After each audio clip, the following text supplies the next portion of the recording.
So welcome back to a new series. We are currently up in Scotland and actually standing right next to Loch Ness on a really nice sunny morning, and we're about to go and start the NC500. Yeah, so that is the road that goes all the way around the very north coast of Scotland, and we're hoping to do it over the next sort of 4 to 5 weeks or something like that, right? Yeah, it should be nice, and it might be interesting weather as well because it's sort of off season. It's right at the end of October going into November now, so it's a bit chilly, so we've got our coats on and we've had some stormy weather coming up as well. We've been here for a few days actually. We've explored a bit of the Cairngorms, driven on the highest road in the UK, and had some great parkups along the way. And we're hoping that the weather's going to improve on our NC500 trip, but we'll just have to wait and see, won't we? Yeah, we'll see how it goes. Yeah, so now we're going to hit the road again, and just before we do that, we've actually got to get some more diesel because we've used up the entire tank coming up here, because we don't know when the next time we're going to be able to do that is. Right, let's do it, and then we can get cracking. All right, let's go.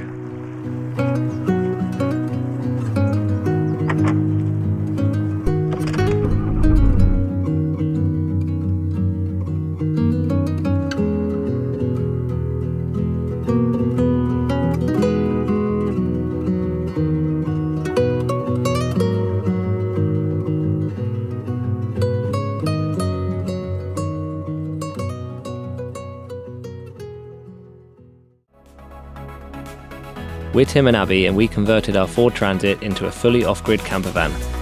We're now enjoying life on the road, so join us for some adventures as we travel around the UK and beyond.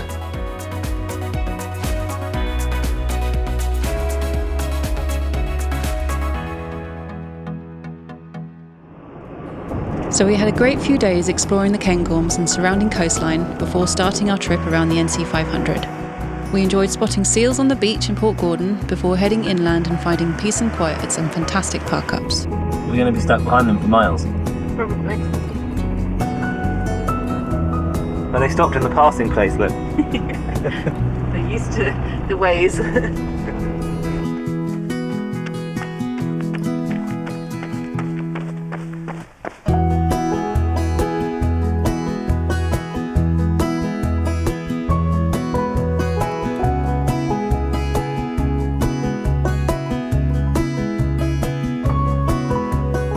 We had fun driving the highest road in the UK, the Cairnwell Pass, heading up to Glenshee Ski Centre. I'm struggling to going up this slope up to the ski centre. It's actually slowing down. I'm in third. Come on, do it. Do it. You have arrived. Where we spent a wet and stormy night parked up with no one else around.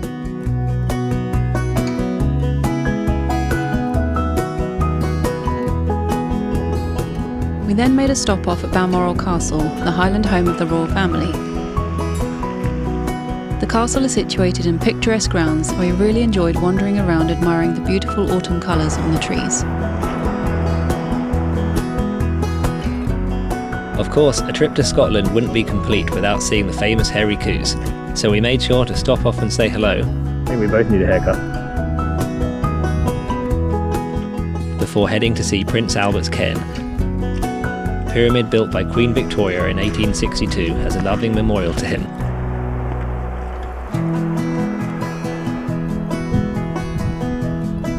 It's a bit of a walk from the castle to get to, but well worth the trip.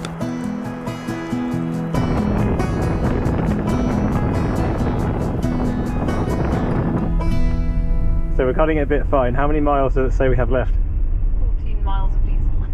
And how many miles until the petrol station? 8. Okay, that's fine. I feel right. I think it's probably the lowest we've ever got the tank. Probably.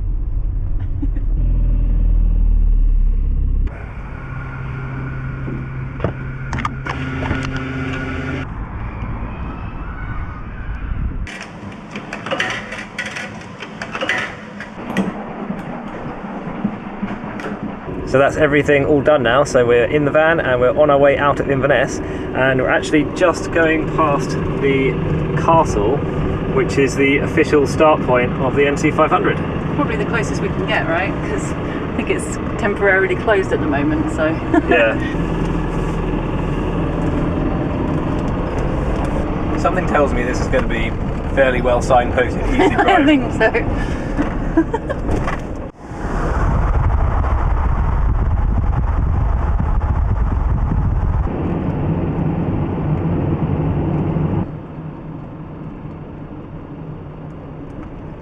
Right, so we've already actually detoured from the NC500 route and we've come to a place called Chanonry Point, which is I think a good place you can actually see dolphins in the Moray Firth, which is this little stretch of water here.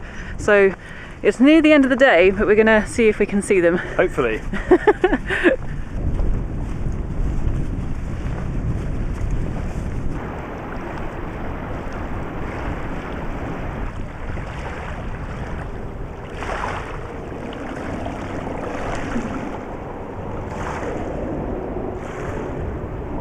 So I saw a lady with some binoculars and went up to just have a chat and ask if she'd seen anything today. And turns out she does a lot of wildlife watching around here and conservation work. No dolphins today, but she did say there were some yesterday, and they usually sort of come around this area in the April, May time, June, when all the fish are coming and they feed on them obviously. But yeah, nothing today, but I think I did see a seal and obviously some amazing, really nice views, but it is quite chilly now. Cold now. It's pretty chilly now, isn't it? Let's go back. So yeah, let's head back to the van. My lips have gone numb. Really nice spot though, isn't it? It's lovely. Albeit no dolphins, still a nice walk. Yeah.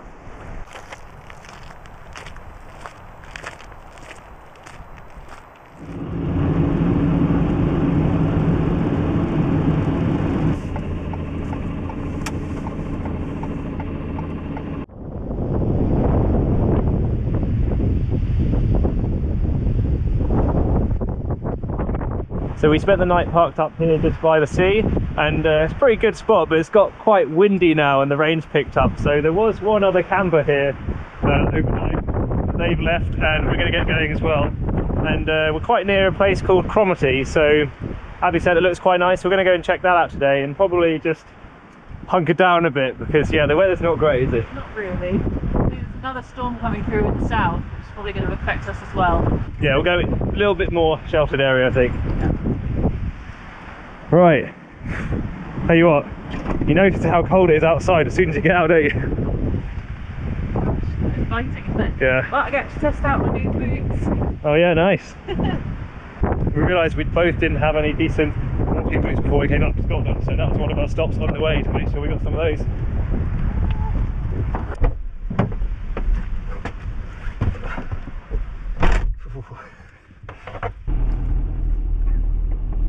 When we were driving in here last night, Abby was a bit concerned with how much water there was around. And seaweed. Yeah, and it's quite potholey as well. It was quite hard to tell. We had to get out and check that the because it's quite low down. We didn't want to get like swept away by the sea in a storm or something like that.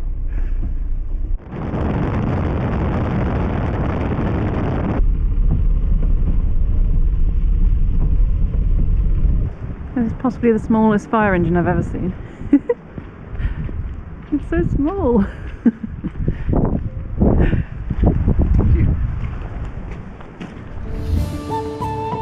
Cromarty is a pretty fishing village nestled on the tip of the Black Isle, where you can have a wander around the narrow lanes and learn about its interesting history.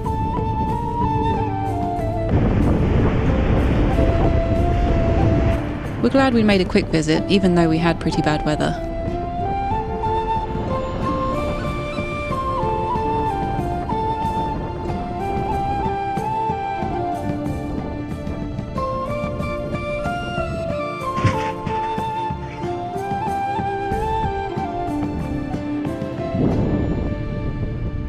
That was a pretty good stop, wasn't it?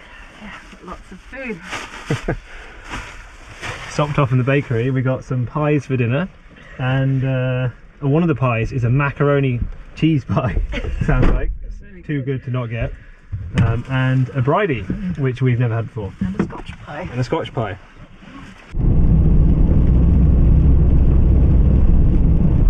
So we're just making a quick stop off to fill up our LPG tank before we hit the road again. And it's quite nice and cheap here, 96.9p. Yeah, it's a pretty good price, isn't it? That'll do it. Yeah. Yeah, I think that's good.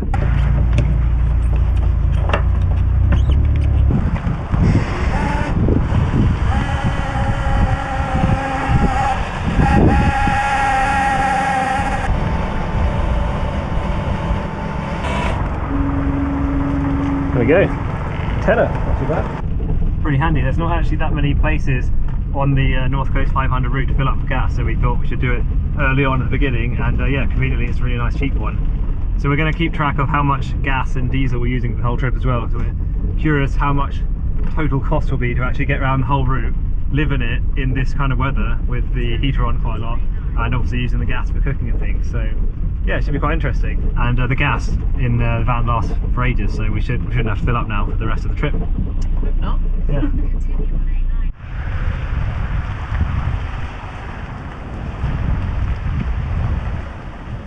So we just parked up here for the night, and it's actually just on the other side of the water from where we were yesterday, over there. So we've just driven all the way around this bit of land and come round here today. So yeah, we figured it's a good place to stop. Still quite wet and miserable, but tomorrow should be a bit better. All right, high time.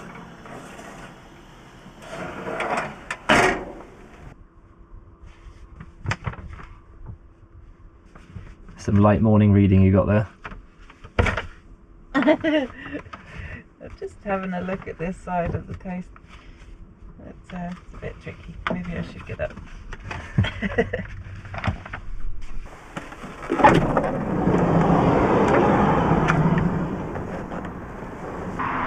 Well, it is a really nice morning today. The sun has actually come out.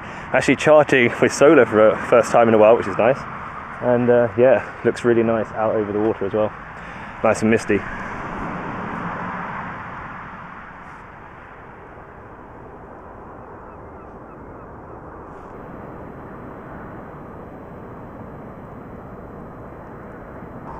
Actually feels quite warm out here, Abby. Sit and have a cup of tea in the sunshine.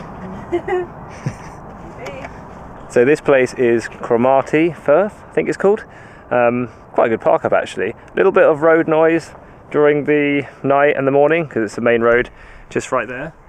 And there's also a train that goes past every now and then, but not too bad actually. Sort of far enough away from it that it didn't really bother us. Got a good night's sleep, and yeah, waking up to views like this, it's just incredible. I'm also going to take advantage of the not raining weather, check the tyre pressure. Oh yeah, that's a good idea. Quite handy, we've got a little portable compressor with us. And what's also handy is we have just enough 12-volt sockets dotted around the van end of the cab that we can reach every wheel. Stick that in there.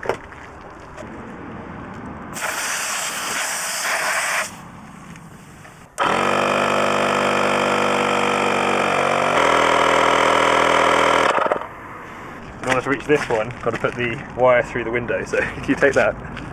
No, you have to pass it to me. Oh yeah. You open the window.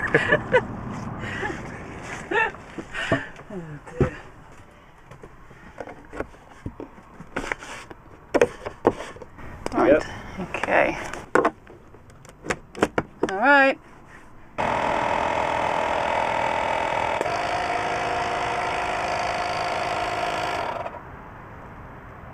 Right, I'll drive today.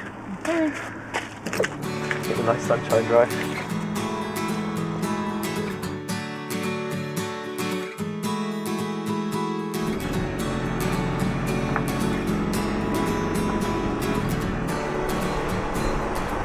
So Tim and I have driven to a place called Ballantor and actually stopped at a building behind us called the Seaboard Centre, and it's a community-run centre with a little cafe, and really conveniently they have a chemical disposal point and some like showers that you can pay for and a tumble dryer and washing machine and things like that. Really clean as well. Yeah, really good. really clean, really good facilities, and they just rely on donations to keep it going. So we've donated our little bit, haven't we, and used their facilities, and then we had a really good lunch in their little cafe as well. Some delicious soup, didn't we?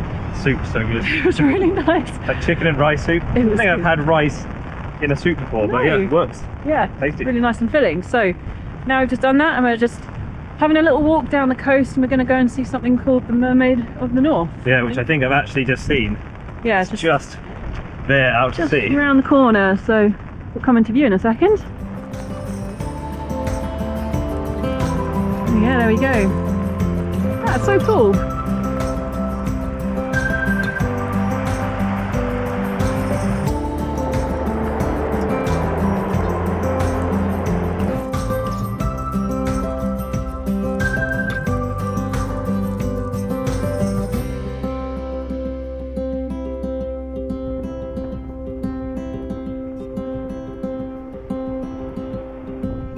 After Ballantor, we drove a short way up the coast to the Inverness lighthouse, which is perched on the very tip of the peninsula.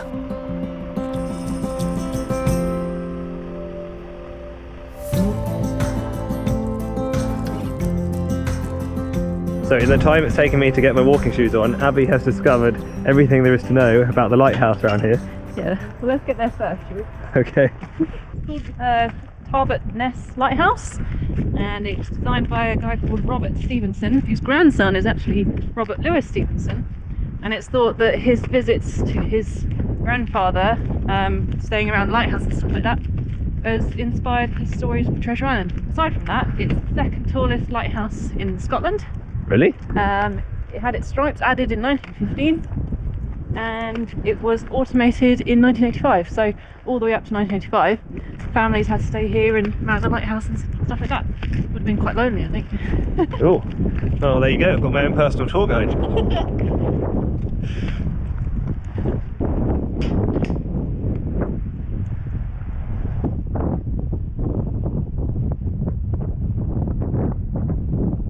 This thing says it's of Scotland's third tallest one. The other one said it was. Oh. Maybe they built a new lighthouse in between the sides being done. Yeah, we think we're going to stay here for the night actually. It looks like quite a nice spot. And from what we've seen, they're quite welcoming of fans here. Just obviously got to be considerate, taking all your stuff home with you. And there's a little box for donations in the little car park as well. I can't see anything now, look. Really? I can't really see either, to be honest, because I've got so much like sharp rain going in my eyes. It's quite painful. He's back on. Right, but we didn't see any wildlife really. We did get quite wet, so I think it's back to the van for a cup of tea, warm up a bit.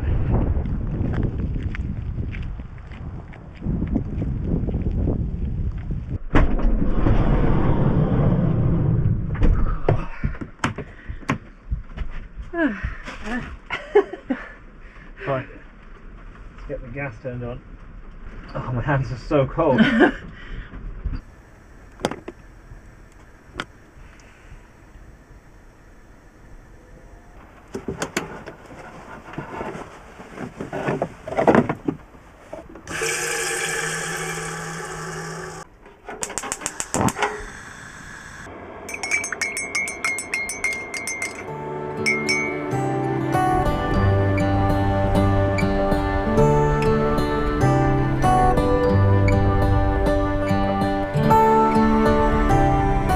In the morning, we thought we'd go back again to see if we could spot any wildlife, but still didn't have much luck.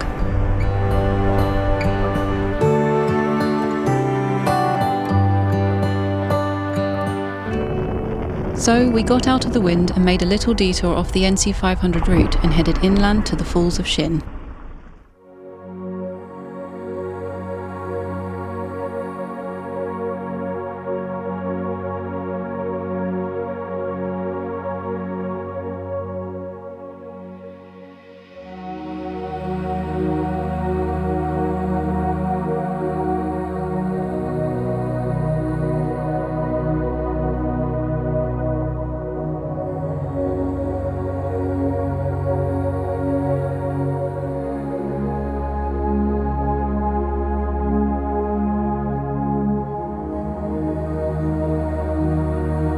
So last night we drove up to this place called the Falls of Shin, and we've just parked the night in the car park here with literally no one else around. But it's quite cool here because they welcome you to stay overnight, and they actually have facilities for black water and grey waste disposal for a fee, and also you can charge up your van if you want to as well for another fee. And they got free water as well, which is quite cool, isn't it? Pretty good, yeah. But the reason that we're actually here is to go to this little river just down the hill here. Apparently you can see salmon jumping out the water if you're here at the right time of year. I think we're towards the very end of the time when they actually do that, sort of November time. So we're going to go and see if we can see them. It's not far to walk, you can hear it already. Just Yeah. on the other side of the car park. So wish us luck.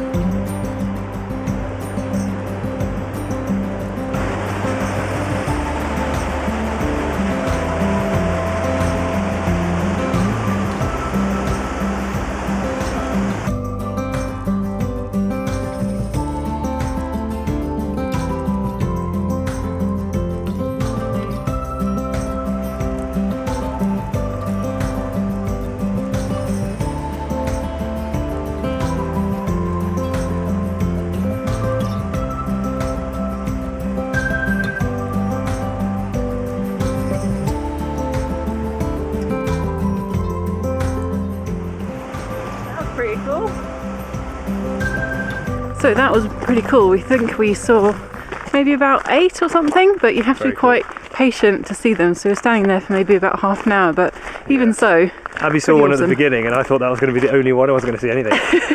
No, yeah. So yeah, I think we're glad that we came, and now we're just going for a little walk in the woods just to warm up our feet a little bit. Yeah, definitely gets a little bit chilly, but it's worth it. I had no idea that salmon jump that high, and also that they're jumping upstream as well, which is quite cool. Yeah. Jumping up the waterfall to go and spawn. Apparently they can jump as high as 12 feet. So, yeah. Would you believe? There's a sign back there actually that says it's one of the best places in the whole of Scotland to see it. So yeah, I felt a bit like how the Planet Earth team must feel, just like waiting to see one. And as soon as you take your eyes off, then you see one. So Abby looked, I think you glanced away for like a split second, didn't you? Yeah. And missed like one of the best ones jumping straight across. You do have to be pretty patient. So yeah, blink and you miss it.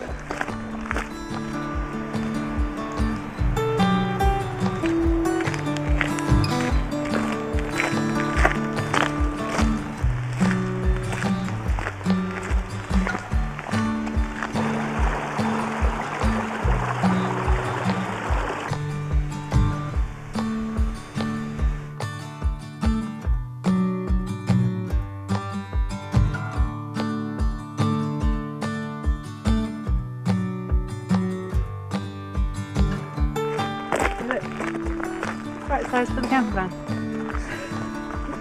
Baby tree. What do you reckon? Nice. I think even that one might be a little bit too big.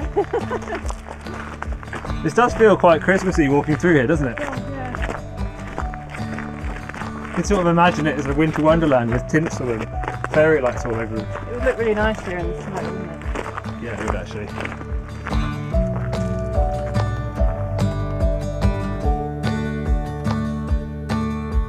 We drove back down to the NC500 route and stopped off at Dornoch, a sweet little town with a great selection of cafes and shops situated right next to the beach. But that's not the only reason we went. It was also bonfire night, so we thought we'd go along to see the fireworks.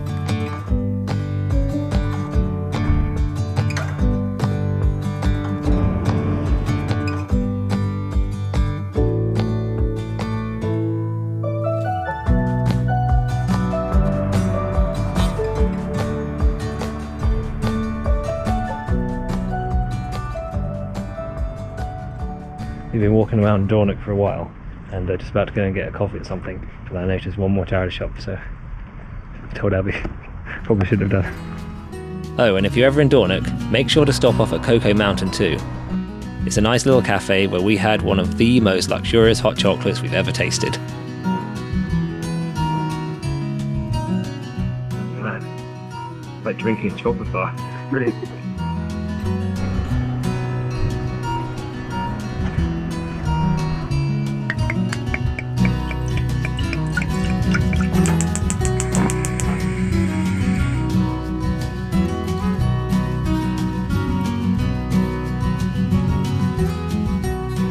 So we have stopped off in Dornoch and it is bonfire night, or the day before actually, it's 4th of November.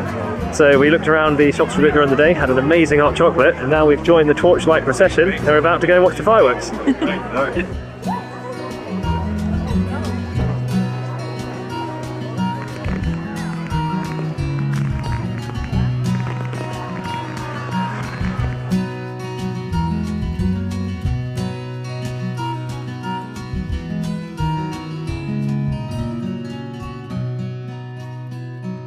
So it's Sunday today and Abby has made our first ever roast dinner in the van, which is pretty cool. It's a bit of a cheap one though. We got a bit of a put it in the oven tray bake thing. Still a roast. But I did the potatoes myself and the Nice. vegetables. Yeah, and we haven't actually done much today because we've actually spent most of the day catching up with some editing because we're, as you probably know, quite behind on all of our videos. Yeah. So yeah, we're trying to catch up a little bit.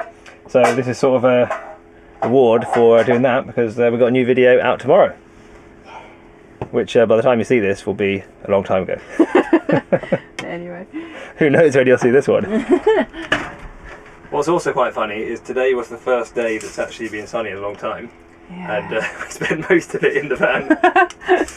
We're going to go for a walk tomorrow though. Yeah, we are. At this place called the Big Burn, which I'm looking forward to. Yeah. Should be good. One of the reasons she's looking forward to it is it seems like it's on like all of the maps we found, and even the cover of the NC500 map we've got is on there, so should be good. Hopefully. And the weather does actually look like it's going to improve now for a little bit, so hopefully it's not going to be so wet, which will be welcome actually, because we need the sun to come out for a bit so we can actually charge the batteries, because we've not had much sun, so we're definitely down low. It's a bit annoying. Alright, here we go. Right.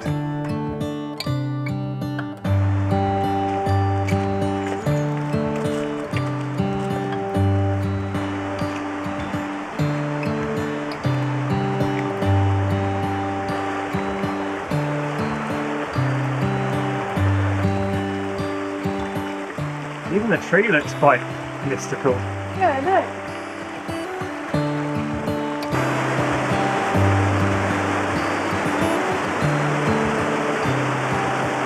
Well, I'm not sure what we were both expecting from this walk, but it definitely wasn't this.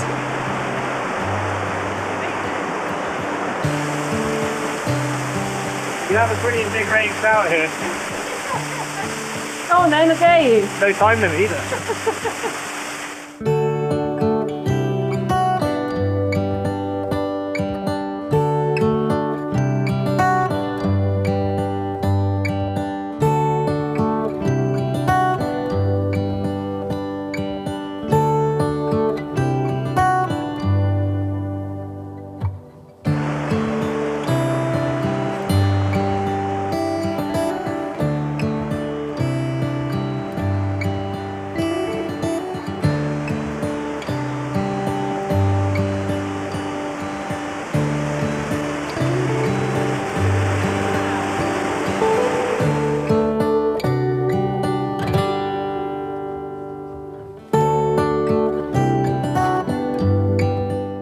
Well, that was a really cool little walk. Yeah. I think it earned its place being on the cover of the map.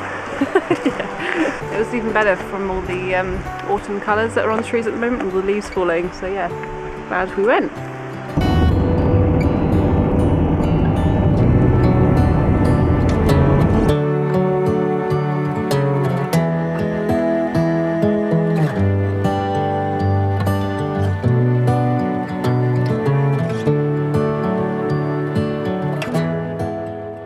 I've just come to a place called the Wallago Steps. I don't know if I'm saying that right. It's a strange little place. It's very small, but apparently it's some nice steps down to the sea, just over there. And in the entranceway is this little bench with a little sign saying books for sale. And a visitor's book here. Here we go. Oh. Okay.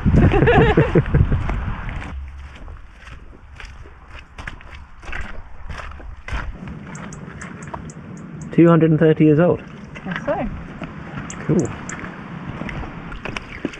The Wallago Steps take you down to a natural harbour which has long been used as a landing point for many types of fish. They were built in 1792 for a grand total of £8 for the fisherwomen to climb up hauling baskets of the day's catch to be sold in nearby Wick. It's funny really, it's actually a really nice place, and it wasn't even signposted from the road. When we turned into the car park it looked like we'd just got into a residential area, but as you can see, yeah, it's well worth the visit, really nice. And look how turquoise this water is, it's amazing.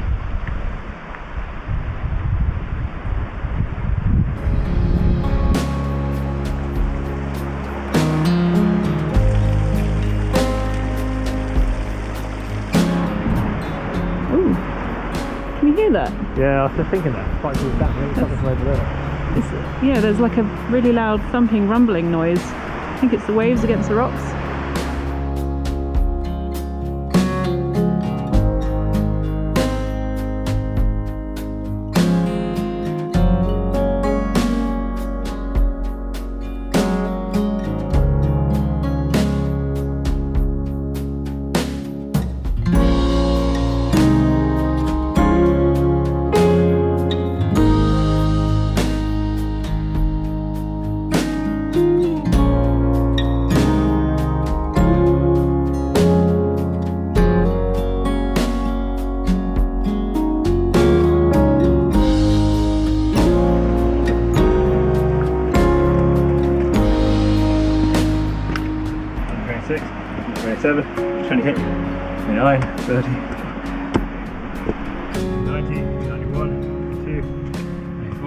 295. 296 steps. Oh, that's strange. It's quite a lot of steps. Because the rough guide said it was 365. Really? Yeah. Not that bad at counting. I mean, there's a few more to get to the car park, but... Well, it's more of a path though. Oh well, one of you is wrong. Good workout though. Yeah. Worth going down for sure. Oh, that was a cool little stop. There's two amazing waterfalls that you don't even notice when you walk down the steps, but then you can actually see them from the top. And also, obviously, if you're out in the water, which is really cool. Yeah. Oh, my sunglasses, look. It's nice.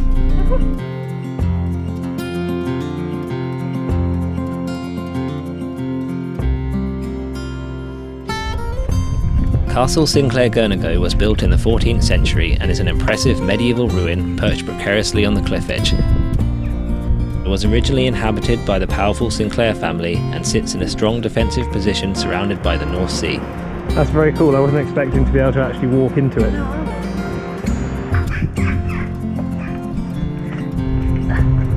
Must have been a lot shorter back then. You're having trouble, I'm going to have trouble.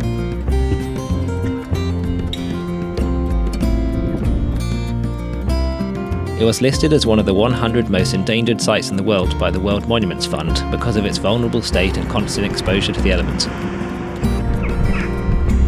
So it's great that you're still able to explore inside and walk around the ruins.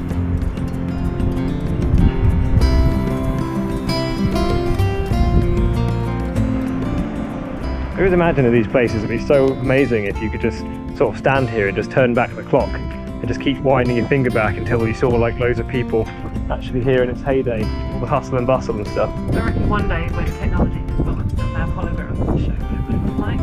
Yeah, that would be amazing actually. Abby just spotted a seal right there in the water. That's cool.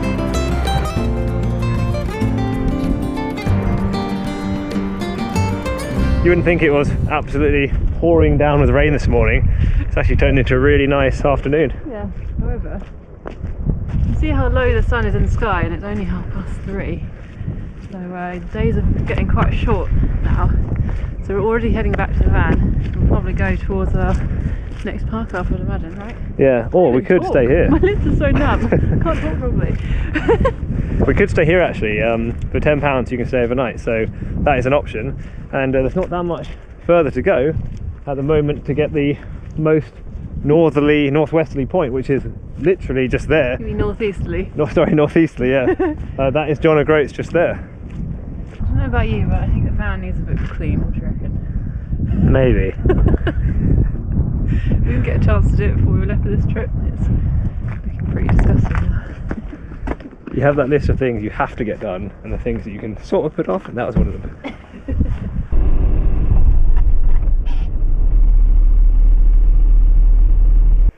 Right, so looking at the map, we're all the way up here now, just in this little bay here. So we're nearly at John O'Groats, and this is actually where we started down here at Inverness. So we have actually travelled quite a long way. So yeah, I think we're making good time. Looking forward to going to John O'Groats.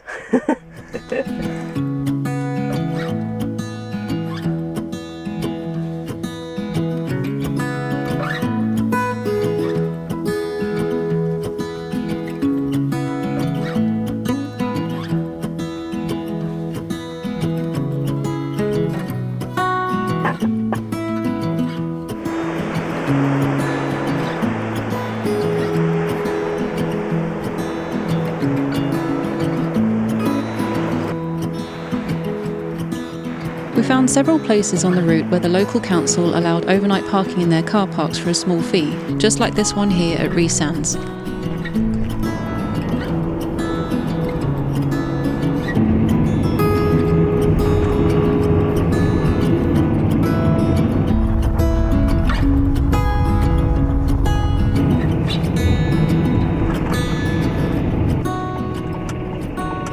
Just before heading to John O'Groats, we made one last detour to Duncansby Head, which is the true most northeasterly point of mainland Great Britain.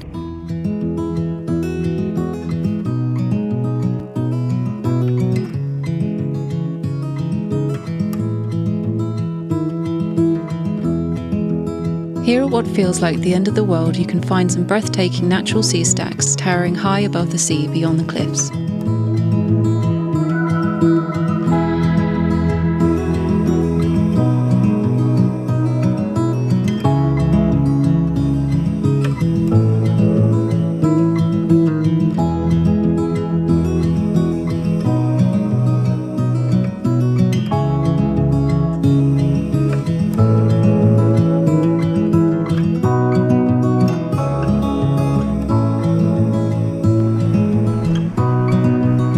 As well as having an abundance of bird life, it's also a great place to spot seals that lounge on the rocky shores below.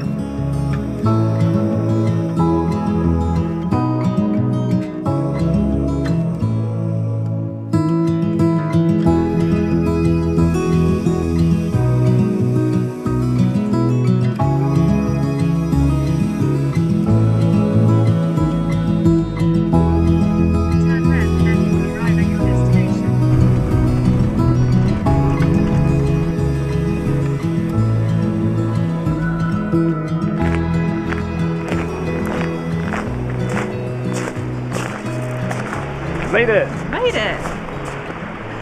Pretty cool. Doesn't feel like it was that long ago since we were at Land's End in Cornwall. Yeah, so this is quite funny. 874 miles away. There we go, look at that. Nice, we've got a nice sunny day for it. Yeah. So this is not actually the most northwesterly point, that's at Duncansby Head. Northeasterly. Northeasterly point. So that's at Duncansby Head, which we've actually just been to. Yeah, definitely worth going. It's not easy to find and it's not very well signposted, but I think everyone tends to come here and then move on. So yeah, recommend going there if you have any time, if you're doing the trip. And yeah, with weather like today, perfect place to finish, because you can see straight out over to the islands as well, which is nice. Yeah. Well, I think that's the end of this video. We thought we'd go from Inverness to John O'Groats, which is obviously what we've done. Yep. So in the next video, we're going to be carrying on further west and yeah, along the coast that way. Yeah. So we'll see you in the next video. See you in the next video. Bye. Bye.